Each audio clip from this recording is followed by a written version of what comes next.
네, 논문 구조와 서술 그 느낌적인 느낌. 요 두 번째 시간입니다. 구조와 논문 구조와 서술의 느낌적인 느낌. 자, 그래서 우선 이제 요 두 번째 시간.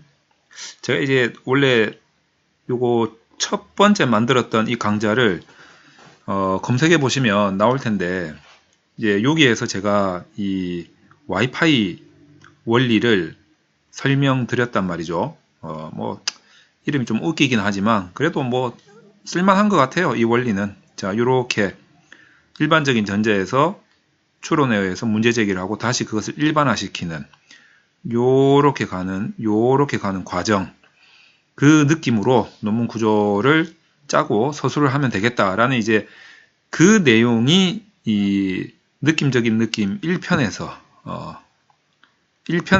제가 강조한 겁니다. 근데 가만히 생각해 보니까 요거에 조금 더 구체적인 서술 방식을 갑자기 생각이 났어요. 오늘 이제 좀 강의를 하다가 갑자기 요거 설명하면 좋겠다 해가지고 느낌 2 강좌를 지금 찍고 있는 겁니다. 이게 어떤 거냐면 이런 거예요. 그 논문에서는 이제 지도하시는 분들에 따라서 좀 다르기는 한데, 지도 교수님의 스타일에 따라서 다르기는 한데, 일단 지도 교수님들의 스타일을 무시합시다. 일단은 요거 이제 일단은 무시하고 없는 거라 생각하고 한번 그냥 한번 들어보세요. 이제 어떤 거냐면 이제 이런 와이파이 원리에 의해서 논문을 구조를 정하고 작성을 해야겠다, 서술을 해야겠다라고 해서 이제 목차를 짤 거 아닙니까? 목차를 구성해 가지고 앞부분에서 주로 이제 뭐 서론이라든지 또는 특히 서론보다는 특히 이론적 배경에서 서술을 해 나갈 때 주로 이제 이 부분에 대해서 제가 좀 설명을 좀 드리고자 합니다.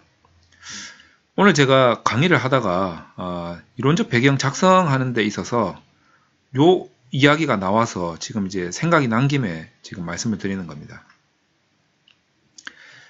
특히나 사회과학 분야에서 논문을 이제 쓰시는 분들은 이론적인 배경을 어지간히 잘 작성하지 않으면 연구 문제 제기 요 부분에 있어서 연구의 배경, 뭐 그러니까 이론적 배경이겠죠. 제목이 뭐 의도, 심지어는 이제 연구의 목적이 문제가 있다, 잘못된 거 아니냐, 이제 이런 이제 지적을 받게 됩니다. 여기에서 지적을 받으면 정말 이제 논문이 이제 뒤집어지는 결과가 나올 수가 있어요. 여러분들은 분석에서 지적을 받으면 논문이 뒤집어진 거라고 생각을 하시지만 분석이야 다시 수정해서 분석하면 그만입니다. 근데 중요한 거는 연구의 목적이 잘못돼 버리면 연구 문제 제기 자체가 잘못된 것이 되기 때문에 분석을 백날 잘해봐야 소용이 없다는 거죠. 그래서 이제 이 부분에 대해서 지적을 받으면 안 됩니다. 이제 이런 경향이 어디에서 특히 많이 나타나느냐? 사회과학 분야에서 특히 많이 나타나요. 사회과학은 아무래도 경험의 학문이다 보니 어지간히 논리적이지 않으면 뭐 니나 내나 개나 소나 다 한마디씩 다 할 수 있다는 겁니다. 그런 것 때문에 특히 사회과학에서는 이론적 배경에 대한 서술이 여기 이제 서술이 굉장히 중요하다. 그래서 사회과학을 하시는 분들, 특히 이제 지도 교수님들은 이 서술에 대한 논리적 근거 제시, 이 부분을 굉장히 뚫어져라 많이 쳐다보시는 거죠. 그래서 이제 이 부분에 대한 서술 스타일이 조금 다르다는 거죠. 조금 다른데 우리가 이제 일단 이 세세한 스타일들은 다 무시하고 하나만 딱 보자는 거죠. 뭘 보자냐면 이걸 좀 느낌적으로 좀 잘 쓸 수 있는 그런 느낌, 잘 쓸 수 있는, 여기서 잘 쓸 수 있는 이라는 거는 일단은 아주 형이상학적으로 쓴다 이런 게 아니고 좀 효율적으로 쓸 수 있는 요령을 좀 설명을 드리려고 하는 겁니다. 한마디로 표현하자면 가장 중요한 것은 한 단어로 표현하자면 통일성. 저는 이제 이 단어를 꼽고 싶네요. 통일성. 자, 그래서 이거를 한번 생각을 해 보시기 바랍니다. 요 전제 와이파이, 자, 이 모형을 한번 가지고 와 보겠습니다. 일반적인 전제를 이제 인용을 해서 여러분이 생각하고 있는 생각과 주장을 점점 연구 문제에 도출해 나가는 과정으로 이렇게 틀을 짜서 인용을 해 나가는 이 과정이 특히 이론적 배경에서 정말 많이 쓰이고 있는 방식인데, 요때 어차피 인용이란 말이죠. 인용이면은 인용의 성격을 한번 볼 필요가 있습니다. 인용은 굉장히 다양한 학자들의 의견이나 주장이나 연구 결과들을 이제 하나씩 가지고 오는 거죠. 이렇게 하나씩 가지고 와서 얘를 여기에 두고, 뭐 얘를 여기에 두고, 그 다음에 얘를 요렇게 두고, 그 다음에 얘를 요렇게 두고, 이걸 뭐라고 합니까? 우리가 소위 말해서 아젠다 세팅이라고 하죠. 전문 용어죠. 아젠다 세팅이라고 합니다. 이 아젠다 세팅을 통해서 요걸 이제 한국 순우리말로 하면 짜깁기가 되겠죠. 뭐 이렇게 되는 거죠. 근데 요 과정에서 출처를 제시 못하면 표절이 되는 거고, 출처를 제시하면 인용이 되는 거죠. 그래서 이제 요 부분을 잘 헷갈리지 말고 잘 이해를 하셔야 되는데, 자, 요렇게 하나에 대해서도 다양한 의견이 이렇게 제시가 되면서 인용이 된다는 거죠. 그러면 항상 이 부분을 염두에 둔다면 여러분들은 서술을 할 때 어떤 느낌으로 서술을 해야 되냐면, 첫 번째, 다양하다라는 것은 통일되어 있지 않다라는 것이죠. 통일되어 있지 않다. 자, 그래서 많은 사람들이 이런 다양한 의견을 내비치고 있다라는 거죠. 자, 두 번째, 분류가 가능하다라는 겁니다. 자, 이 많은 다양한 의견, 통일되어 있지 않지만 이 많은 다양한 의견들이, 자, 얘하고 좀 비스무리하고, 얘하고 조금 비스무리하고, 얘하고 좀 비슷한, 그렇게 분류가 가능하다라는 거죠. 예를 들면 얘 둘이는 어원적 배경이고, 얘 둘이는 뭐 어떤 학문적 배경으로서 경영학적인 배경이고, 얘 둘이는 학문적 배경으로서 심리학적 배경이다. 뭐 이런 식으로 분류가 가능하다는 겁니다. 자, 세 번째,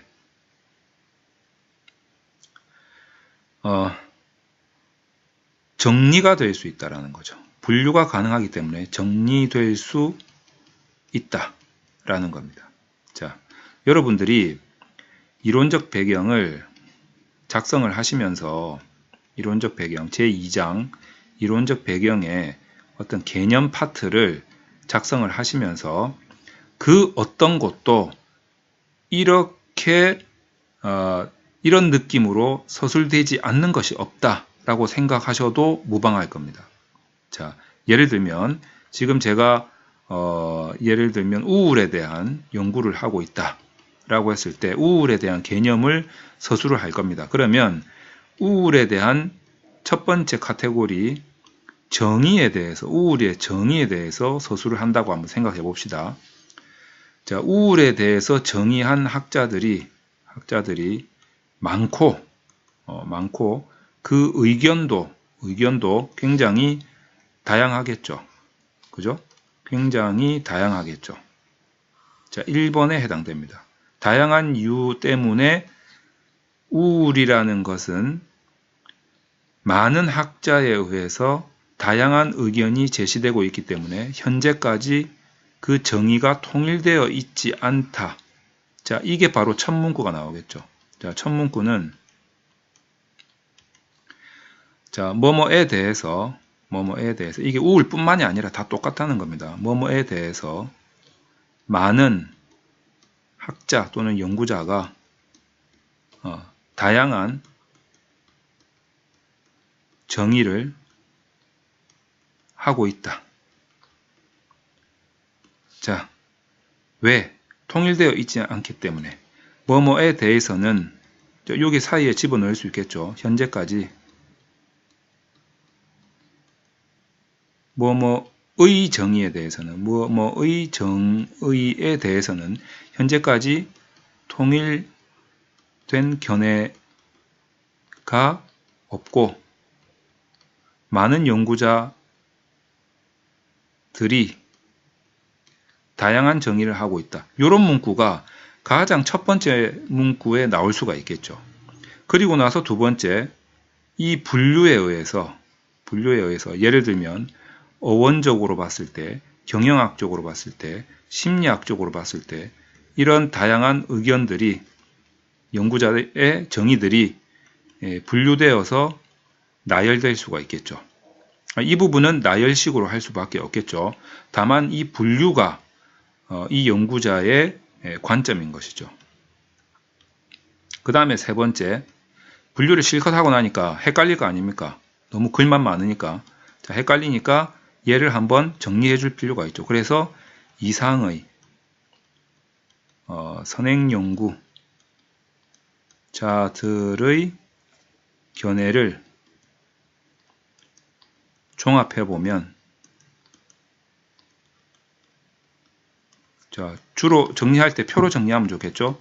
다음의 표 2-1과 같이 정리될 수 있다 라고 해가지고 표 2-1을 만들어서 지금까지 분류했던 요것을 표로 한번 보여주면 독자에 대한 배려가 될 겁니다.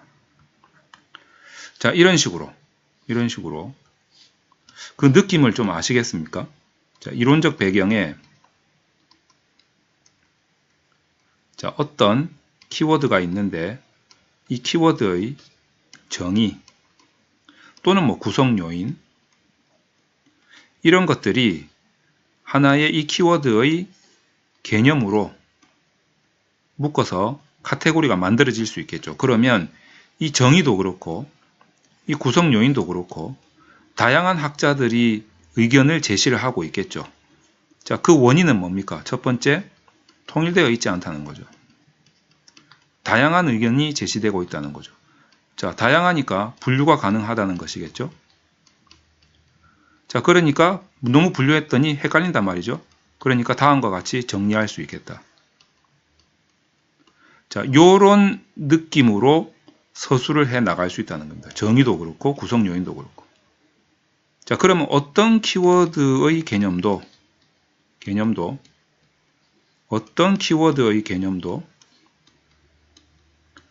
이러한 느낌적인 느낌으로 정리가 다 될 수가 있겠다라는 거죠. 자, 그리고 나서 선행연구 조사 내용, 다시 말해서 얘가 얘한테 미쳤던 연구 결과들, 얘가 얘한테 미쳤던 연구 결과들, 얘가 얘한테 미쳤던 연구 결과들, 이런 것들을 서술을 해주시면 되는 거죠. 그리고 나서 연구 필요성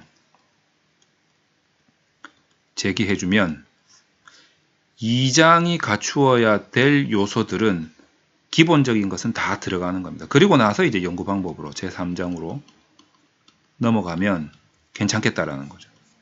자, 이게 어떤 하나의 기본적인 논문의 서술 패턴이라고 볼 수가 있을 겁니다. 그러니까 이 기본적인 서술 패턴을 알면 여러 가지로 심층적으로 조금 더 학술적으로 조금 더 가치 있게 서술 능력이 오를 수 있겠죠. 뭐 이런 기본적인 패턴도 모르는데 갑자기 뭐 서술 능력이 팍 생기고 이러지는 않을 겁니다. 그래서 여러분들이 논문에 대한 서술에 특히 이제 이론적 배경 이 부분에 굉장히 겁을 먹고 있는 것 같아요. 그래서 겁을 먹지 마시고 이런 기본적인 패턴을 가장 단순한 방법으로 여러분들이 조금만 연습하시면 금방 응용이 가능할 거다라는 거죠. 그래서 서술 능력을 여러분들이 키우셔야 됩니다. 그래서 이런 부분들을 여러분이 계속 반복해서 처음에는 뭐 단순하게 생각하겠지만 나중에는 이게 자기가 응용이나 심화가 잘 됩니다. 그러니까 이런 기본적인 서술 패턴에 계속 익숙해져야 됩니다. 태권도 같은 경우에 무슨 뭐 기본형을 모르고 갑자기 무슨 뭐 고려장을 하고 뭐 갑자기 뭐 겨루기를 하고 할 수 없듯이 가장 기본적인 패턴을 여러분들이 이 몸에 익히지 않고서는 아주 가치 있고 의미심층적인 서술을 하기는 힘들다. 물론 타고난 사람도 있을 수 있겠죠. 그러나 그런 아주 특수한 사람들 말고 가장 일반적인 논문을 쓰는 초보자 분들에게 한해서 말씀드린다면 이런 기본적인 서술 패턴, 그런 느낌을 여러분들이 꼭 가질 필요가 있다. 이렇게 말씀을 드리고 싶습니다.